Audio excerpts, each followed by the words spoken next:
사랑합니다. 우린 지난번 사무엘하 15장 말씀을 통하여 다윗이 자신의 아들 압살롬으로 인하여 광야로 도망하게 된 상황을 우리가 함께 나누었습니다. 그때 다윗이 도망자의 생활을 처음 시작할 때 그를 찾아온 두 무리가 있었습니다. 첫 무리는 자신을 돕겠다고 찾아왔던 이방인들의 무리였고, 두 번째는 언약궤를 들고 온 제사장과 레위인이었습니다.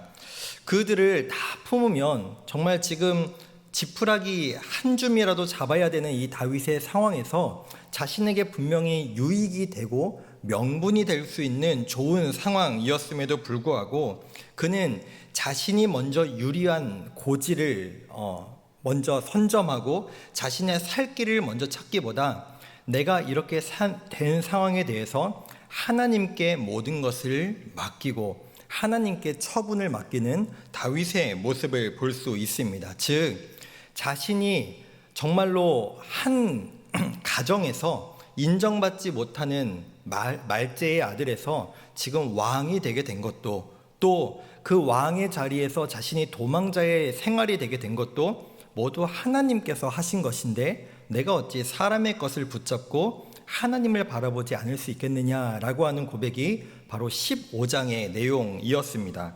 즉 15장의 내용에서 다윗이 만난 사람들은 다윗에게 호의적이었고 다윗을 돕고자 하는 두 부류의 사람들이 그를 찾아왔다면, 오늘 우리가 나눈 16장에서의 다윗을 또 찾아온 두 부류의 사람이 있는데, 이 두 부류의 사람은 다윗에게 어떻게 보면 악한 마음 또는 선하지 않은 마음을 가지고 다윗을 찾아온 사람이라고 우리는 볼 수 있을 겁니다. 여기서 16장에서 첫 번째로 만난 사람은 우리가 발음을 세게 하면 안 되고요, 살살 해야 되는 시바라고 하는 사람인데요, 이 시바라고 하는 사람은 요나단의 아들, 즉 사울의 집안의 사람입니다. 사울의 집안의 요나단의 아들 무비보셋이라는 사람을 이제 다윗이 그의 가정과 그의 모습을 다시 회복시킬 때 그의 가정의 재상 관리자로 다윗이 직접 임명했던 사람이 바로 이 시바라고 하는 사람이었습니다. 그런데 이 시바가 음식물과 많은 것들을 가지고 지금 다윗을 찾아와서 지금 도망하는데 얼마나 이런 게 필요하십니까 하면서 하나하나 이건 누구에게 주시고 이건 누구에게 필요를 채우시고 라고 하며 호의를 베푸는 모습을 우리는 오늘 본문에서 살펴볼 수 있습니다. 다윗이 신도 신지 못한 채 맨발로 도망 나온 상황이니 지금 이 먹을 것들이 얼마나 그들에게 필요하고 달콤한 것이었을까요? 다윗은 여기에서 표현하고 있지 않지만 매우 기뻤던 것 같습니다. 그러면서 이 시바에게 묻습니다. 왜 너의 주인은 어디 가고 너만 여기 왔느냐라고 질문을 하는데요, 여기에서 시바는 자신의 주인인 무비보셋을 험담하기 시작합니다. 3절 말씀을 함께 살펴보겠습니다.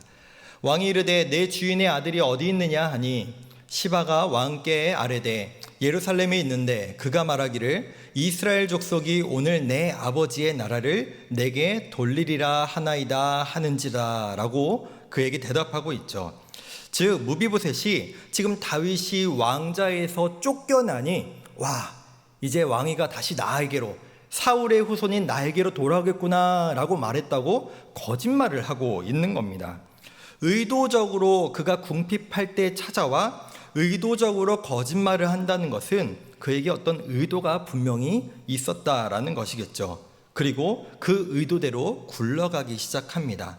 자신에게 정말로 필요한 것, 참 앞에서 보시면 그에게 어떻게 보면 필요한 사람들이 찾아왔고 필요한 언약궤가 그에게 왔음에도 그것을 다 거절했던 다윗이 오늘 이 말씀에서는 자신에게 주는 이 호의들에 대해서 마음이 홀딱 빠져버려서 이 시바의 말을 모두 믿어버리고 이 무비보셋에 대해서 괘씸하게 여겼던 것 같습니다. 그래서 그에게 이렇게 얘기하죠. 그럼 이제 이 무비보셋의 재산은 다 너 거다 라고 하는 결정을 해버리고 맙니다. 성급한 판단과 성급한 상황 결정이 만들어낸 잘못된 선택이었던 것이죠. 혹시 이런 말 들어보신 적 있으십니까? 내가 정신적으로나 육적으로나 상황적으로나 또는 내면이 지금 건강하지 않은 것 같다면 정말 중요한 선택과 결정은 잠시 미뤄두는 것이 더 좋다라고 하는 말을 들어본 적이 저도 있는데요. 우스갯소리로 이런 예들이 있지 않을까요? 마트에 장 보러 가실 때 내가 정말 배고픈 상황에서 가는 것과 내가 지금 배부른 상황에서 가는 것에 대해서 아마 마트에서 장 보는 장바구니의 금액과 양이 많이 차이가 날 겁니다. 그리고 제가 20대 때 이런 이야기도 들은 적이 있습니다. 연애를 하다가 이별을 했는데 그 외롭고 그 슬픈 상황에서 새로운 만남이 찾아올 때 그 만남은 정말 주의해라. 잘못된 선택이 될 가능성이 너무 높다. 그러니까 내가 지금 육적으로나 또는 영적으로나 내면적으로 궁핍하고 정상적이지 않을 때 성급한 결정은 오히려 나를 괴롭게 만들 수 있다라는 거죠. 근데 참 재밌는 것은 이전에 15장의 말씀에서 다윗은 동일하게 궁핍하고 어려운 상황 가운데 자신을 찾아온 사람들, 자신을 찾아온 좋은 상황에 대해서 그는 영적인 결정, 하나님을 우선시하는 결정을 내렸습니다. 그런데 지금 16장에 넘어온 지 얼마 되지도 않았는데 그는 감정적으로 홀딱 그에게 빠져버려서 현명한 선택을 하지 못하고 감정적인 선택을 해버리는 모습을 우리는 발견할 수 있는 겁니다. 여기에서 우리는 발견할 수 있는 것, 우리는 늘 하나님 앞에 말씀 앞에 깨어있지 않으면 오늘은 내가 영적으로도 좀 건강한 것 같다, 내가 하나님 앞에 잘 서 있는 것 같다 라고 생각할지라도 우리는 순간 넘어지고 순간 하나님 앞에 잘못된 선택을 할 수밖에 없는 연약한 존재구나, 우리는 늘 하나님을 붙잡고 살아가야 되는 존재라는 것을 우리는 이 본문, 이 앞부분에 대해서 함께 우리는 이 메시지를 받을 수 있다고 생각합니다. 그 다음 다윗이 만난 사람은 네 번째 사람인 사울의 친족인 시므이라고 하는 사람이었습니다. 그는 다윗이 도망하는 그 길목 맞은편에서 나란히 계속해서 가면서 다윗을 향해 그리고 그의 부하들을 향해 저주의 말을 퍼붓고 있습니다. 말만 퍼붓는 게 아니라 돌을 던지고 먼지까지 내면서 정말로 사람을 요즘 애들 표현으로 긁는다고 하죠. 사람을 긁고 막 마음을 요동치게 만드는 말과 행동을 지금 하고 있는 겁니다. 그가 다윗을 향해 퍼부었던 저주의 내용은 요약하면 이렇습니다. 너가 피를 흘려가면서 사울 가문의 왕권을 네가 빼앗아 가버렸으니 결국 그 피가 너에게 돌아오게 된 거 아니냐라고 하는 그의 주장, 그의 저주의 주요지였습니다. 이게 정말로 근거가 있고 없고 그의 말이 사실이고 사실이 아니고를 떠나서 나를 향해서 한 번 더 나쁜 놈이다 라고 끝나는 것이 아니라 지금 가는 내내 옆으로 따라오면서 계속해서 다윗을 저주하고 비난하고 돌을 던지는 이 시므이의 행동에 대해서 과연 그냥 넘어갈 수 있는 사람이 몇이나 될까요? 얼마나 마음에 화가 천불이 나겠습니까? 그러니까 이것을 듣고 있던 다윗의 부하들도 마찬가지로 마음에 막 천불이 나서 다윗이 아무런 반응도 하지 않자 아비새라고 하는 부하가 먼저 다윗에게 요청을 합니다. 제게 명령만 하시면 제가 저놈의 목을 한 칼에 베어버리겠습니다 라고 요청하죠.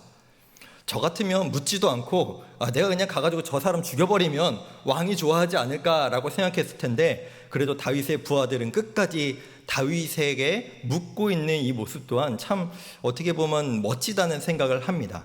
그러나 다윗도 분명히 저 소리를 듣는 것이 불편하고 참 마음이 어려웠을 텐데 심지어 시므이를 단칼에 죽일 수 있는 힘이 있음에도 불구하고 그는 이 말씀에 대해서 어떻게 반응하는지 우리 10절 말씀을 함께 보겠습니다.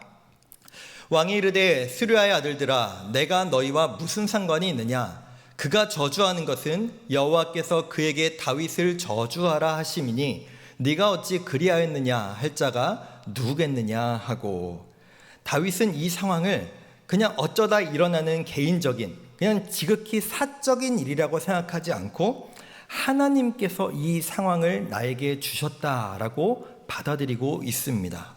넘어서 지금 저 시므이가 나를 향해 하는 저주와 비난의 말은 하나님께서 나에게 하시는 말씀이다 라고 듣고 있는 것이죠.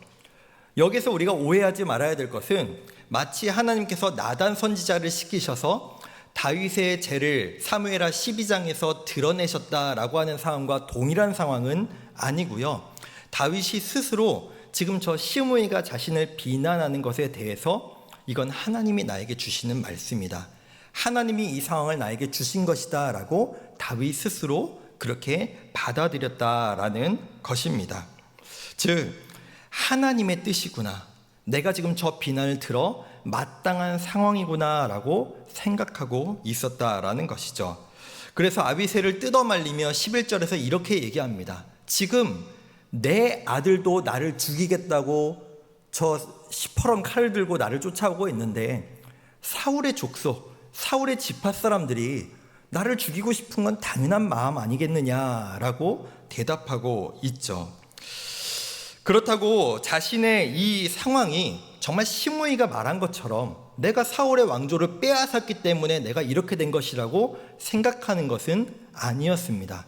그저 나의 죄, 내가 하나님을 멸시하고 하나님 앞에서 죄를 행한, 밧세바와의 사이에서 죄를 행하고 그것을 은폐하려 더 큰 죄를 저지른 자신의 그 죄 때문에 지금 내가 이 결과를 맞고 있구나라고 다윗은 스스로 인정하고 있었다라는 것입니다. 우리는 이런 생각을 해볼 수 있을 것 같습니다. 다윗은 마음이 정말로 잔잔한 호수 같은 사람이구나. 다윗은 누가 와가지고 바늘로 찔러도 아우 따가워 괜찮아 라고 할 만한 사람이구나. 그런 사람이 아니면 어떻게 이런 수많은 상황들 가운데서 믿음 있는 자로 하나님이 기뻐하실 선택을 할 수 있을까라는 생각을 할 수도 있을 것 같습니다. 저만 해도 그렇습니다.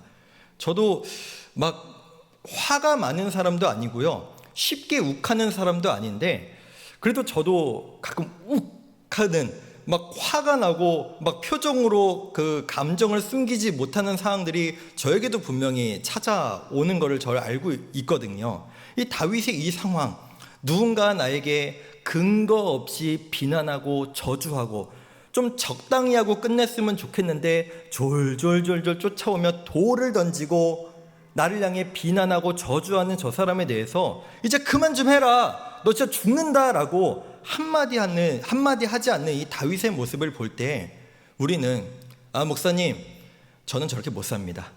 저는 제 의견을 분명하게 피력해야 됩니다. 저는 할 말은 해야 되는 사람입니다. 저는 저 사람하고 다릅니다. 저는 저렇게 못 삽니다 라고 말할 수도 있겠죠. 그러나 다윗은 정말 마음이 평온하고 누가 옆에서 찔러도 아무렇지 않은 사람은 아니었습니다.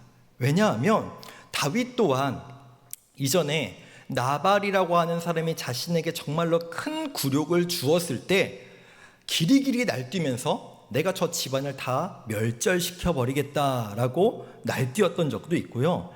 사실 이 상황에서도 다윗이 저 얘기를 들으면서 그래 나는 저 말을 들을 만해 라고 끝낸 건 아닙니다. 왜냐하면 나중에 솔로몬에게 자신이 죽기 전에 유언을 할 때 이렇게 얘기합니다. 저 시므이라고 하는 사람, 그의 죄를 없는 것처럼 여기지 말라, 처리해라. 나중에 말년에 다윗이 그렇게 얘기하거든요. 그러니까 자신이 죽기 전에도 생각이 날 만큼 이 상황에서 자신이 겪었던 굴욕과 분노와 화가 얼마나 컸는지를 우리는 짐작해 볼 수 있는 것이죠. 그러나 그에게는 사람을 먼저 보기보다, 상황을 먼저 보기보다, 자신의 감정을 먼저 드러내기보다 그는 하나님을 먼저 바라보았습니다. 하나님 앞에 먼저 섰던 사람이 다윗이었던 것입니다. 13절에서도 이 시므이라고 하는 사람은 계속해서 동일하게 저주의 말을 퍼붓고 돌을 던지고 있습니다. 그리고 14절에 이르러 보면 그와 그 무리가 정말로 피곤하여서 한 곳에 머물러 쉬었다라고 하는 기록이 있는데요. 이 기록은 아마도 그가 그저 육신이 피곤했다라고 하는 표현에서 그치는 것 같지는 않습니다. 그의 내면이, 그의 영적인 상황이, 그의 마음이 정말로 피곤하고 곤비하고 너무나 어려운 상황이었다라고 하는 것을 종합적으로 표현하고 있다라고 생각합니다. 앞으로 어디로 도망을 쳐야 하는지, 앞으로 내 상황이 나아질 만한 기미가 전혀 보이지 않는 이 피곤한 상황에서 이 다윗의 삶을 볼 때 우리는 참 두려워해야 될 것을 발견해 볼 수 있습니다. 바로 이 모든 상황, 이 피곤한 상황을 불러오게 만든 것은 바로 다윗의 죄 때문이었다는 것이죠. 하나님께서 그의 죄에 대해서 너의 인생이 이렇게 될 것이고, 그리고 실제로 다윗은 그 피곤한, 그 비루한 삶의 모습을 결과로 맞이하게 되었다라는 것입니다. 죄가 그만큼 우리 삶에 무섭다라는 것을 다윗을 통해 우리는 살펴볼 수 있다는 것이죠. 그러나 이 피곤하고 괴로운 상황 가운데서 다윗이 분명하게 고백하고 있는 것 또한, 우리 또한 잊지 말아야 될 고백을 다윗이 12절에서 고백하고 있습니다. 12절 말씀입니다. 혹시 여호와께서 나의 원통함을 감찰하시리니 오늘 그 저주 때문에 여호와께서 선으로 내게 갚아 주시리라 하고 아멘. 누군가가 나를 저주하고 비난하고 뒤에서 수군수군 대는 것, 얼마나 마음이 불편하고 얼마나 마음이 힘들고 또는 마음에서 화가 나게 만드는 상황이겠습니까? 그런데 지금 다윗은 이렇게 얘기하고 있는 것입니다. 그 사람이 나의 뒷말을 하지 못하게 한다고, 그 사람의 저주를 듣기 싫다고 피한다고, 그 사람의 입을 막아버리고, 아니 아비새가 얘기했던 것처럼 그 사람을 단칼로 베어서 그의 입을 막는다 할지라도 이 모든 문제가 해결되는 것은 아니다라는 겁니다. 이 문제를 역전시키시고 이 저주의 말을 선으로 바꾸실 분은 오직 누구에게 달려있다? 하나님께만 달려있다. 내가 왕에서 이 상황이 된 것도 하나님의 말씀대로 이루어진 것이고, 지금 내가 이 상황에서 이 저주를 받은 같은 이 상황에서 하나님의 선을 경험할 수 있는 상황으로 내가 회복될 수 있는 것도 오직 하나님께 달려있다라고 믿음으로 고백하고 있는 것입니다. 즉 다윗은 사람과 상황에 먼저 반응하지 않고 하나님 앞에 반응하고 하나님을 두려워하고 있습니다. 지난주 금요일에 오신 김하중 장로님에 대해서 담임 목사님과 함께 교역자들이 이제 식사할 때 담임 목사님께서 한번 물으신 적이 있습니다. 김하중 장로님 통해서 뭘 느꼈냐라고 물어보셨는데, 저는 장로님께서 정말로 많은 권력자들과 함께 일하시고 또 본인도 장관이라고 하는 정말 높은 자리에 오르셨지만 그분은 그 자리와 상황과 상관없이 하나님을 두려워하는 분이다라는 생각이 들었습니다. 충분히 스스로 마음이 높아질 수도 있으시고 사람에게 충성하고 사람에게 잘 보이고 싶은 그 위치에 있음에도 불구하고 중요한 사람을 만나기 전에, 중요한 일을 하기 전에 내가 잊었다면 다시 그 문 밖으로 나가 하나님 앞에 기도한다는 것은, 이분은 정말 사람보다 상황보다 하나님을 두려워하고 하나님 앞에 올바로 서기를 원하시는 분이구나라는 마음이 들었습니다. 심지어 기자 앞에서도 나를 이 자리에 둔 것도, 이 자리에서 거두실 분도 하나님이시라고 대답할 수 있기가 어떻게 쉽겠습니까? 비록 도망하는 상황이지만 다윗도 엄연한 왕입니다. 자신의 어떤 권위와 자신의 채통을 어떻게 보면 지켜야 하는 자리가 바로 그의 자리였습니다. 지금 자신을 따르고 있는 사람도 한두 명이 아니라 많이 있습니다. 그러나 그는 그런 상황 가운데서도 내 체면을 우선시하는 것이 아니라, 나의 감정대로 행동하는 것이 아니라 하나님 앞에 먼저 나아갔습니다. 나를 회복시키실 분을, 나를 선으로 다시 인도하실 분은 하나님밖에 없으시다. 하나님을 가장 먼저 두려워하는 다윗의 모습을 우리는 살펴봅니다. 사랑하는 성도 여러분, 우리는 사람을 많이 만납니다. 여러 상황들 앞에 처하기도 합니다. 그때마다 우리는 사람에 매몰되고 상황에 매몰되기 시작하면 하나님을 바라보지 못하고 그것만 바라보는 우리의 모습을 쉽게 발견하게 됩니다. 그러나 사람과 상황이 우리를 괴롭게 할 수도 있고 우리를 기쁘게 할 수도 있지만, 그럼에도 하나님을 먼저 바라보고 하나님 앞에 하나님이 기뻐하실 선택을 할 수 있는 것, 그것이 바로 믿음 아닐까요?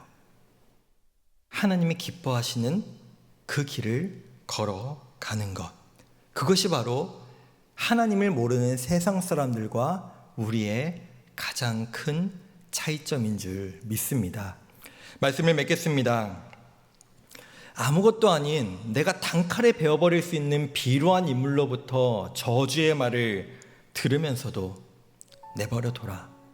저 저주의 말은 나를 어떻게 만들지 못한다. 나를 선으로 이끄실 분은 오직 여호와 하나님밖에 없다. 이 괴롭고 힘들고 어떻게든 지푸라기라도 잡고 싶은 이 상황에서 사람과 상황을 먼저 잡기보다 하나님을 붙잡고 하나님 앞에 자신의 신앙을 회복함으로 나아가는 이 다윗의 모습이 우리의 모습 되기를 간절히 소망합니다. 어려울 때나 기쁠 때나 나의 주권자 되시고 나의 주인 되시는 분은 오직 하나님밖에 없습니다. 내가 믿음으로 반응하고 믿음으로 살아가겠습니다.